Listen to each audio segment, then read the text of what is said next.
एक बार की बात है, एक गांव में एक जुलाहा रहता था। वह बहुत गरीब था। उसकी शादी बचपन में ही हो गई थी।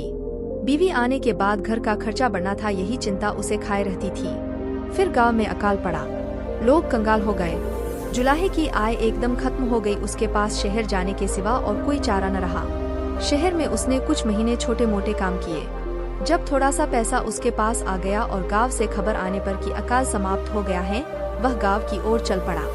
रास्ते में उसे एक जगह एक ऊंटनी नजर आई। ऊंटनी बीमार नजर आ रही थी और वह गर्भवती थी। उसे ऊंटनी पर दया आ गई। वह उसे अपने साथ अपने घर ले आया। घर में ऊंटनी को ठीक से चारा व घास मिलने लगी तो वह पूरी तरह स्वस्थ हो गई और समय आने पर उसने एक स्वस्थ बच्चे को जन्म दिया। ऊंटनी का बच्चा उसके लिए बहुत भाग्यशाली साबित हुआ। कुछ दिनों बाद ही एक कलाकार गांव के जीवन पर चित्र बनाने उसी गांव में आया। पेंटिंग के ब्रश बनाने के लिए वह जुलाहे के घर आकर ऊंटनी के बच्चे की दुम के बाल ले जाता।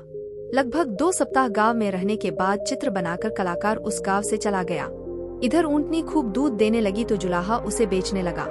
एक दिन वह कलाकार गांव लौटा और जुलाहे को काफी सारे पैसे दे गया, क्योंकि कलाकार ने उन चित्रों से बहुत पुरस्कार जीते थे और उसके चित्र अच्छी कीमतों में बिके थे। जुलाहा उस ऊंटनी के बच्चे को अपना भाग्य का सितारा मानने लगा। कलाकार से मिली राशि के कुछ पैसों से उसने ऊंटनी के बच्चे के लिए सुंदर सी घंटी खरीदी और पहना दी। इस प्रकार जुलाहे के दिन फिर गए। वह अपनी पत्नी को भी एक दिन गौना करके ले आया।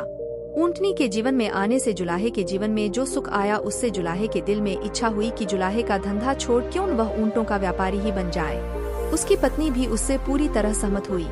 वह भी इस सुख के लिए ऊंटनी व ऊंटनी के बच्चे की आभारी थी। जुलाहे ने कुछ ऊंट खरीद लिए। अब वह ऊंटों का व्यापार करने चल निकला। अब उस जुलाहे के पास ऊंटों की एक बड़ी टोली हर समय रहती। उन्हें चढ़ने के लिए हर दिन को छोड़ दिया जाता। ऊंटनी का बच्चा जो अब बड़ा हो चुका था, उनके साथ घंटी बजाता जाता। इसीलिए ऊंटनी के बच्चे का नाम घंटीधारी रख दिया गया। अब उसे सब घंटीधारी नाम से पुकारते थे। एक दिन घंटीधारी की तरह ही के एक युवा ऊंट ने उससे कहा, भैया तुम हमसे दूर दूर क्यों रहते हो? घंटीधारी गर्व से बोला, ओह तुम एक साधारण ऊंट हो, मैं घंटीधारी मालिक का दुलारा हूँ। मैं अपने से ओछे ऊंटों में शामिल होकर अपना मान नहीं खोना चाहता। वे सभी ऊंट जिस जगह चने जाते थे, उसी क्षेत्र के वन में एक शेर रहता था।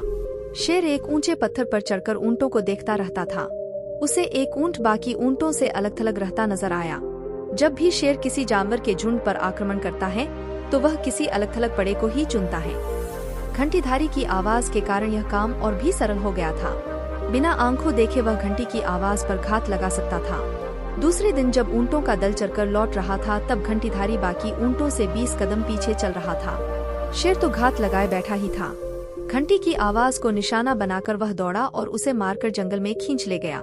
ऐसे घंटीधारी के अहंकार ने उसके जीवन की घंटी बजा दी। तो दोस्तों, सुना आपने घंटीधारी ऊंट को किस तरह अपने अहंकार की वजह से अपने जीवन से हाथ धोना पड़ा। दोस्तों, हमें इस कहानी से यह सीखने को मिलता है कि हमें कभी भी किसी भी चीज पर अहंकार नहीं करना चाहिए। इसीलिए जो स्वयं को सबसे श्रेष्ठ समझता है, उसका अहंकार शीघ्र ही उसे ले डूबता है।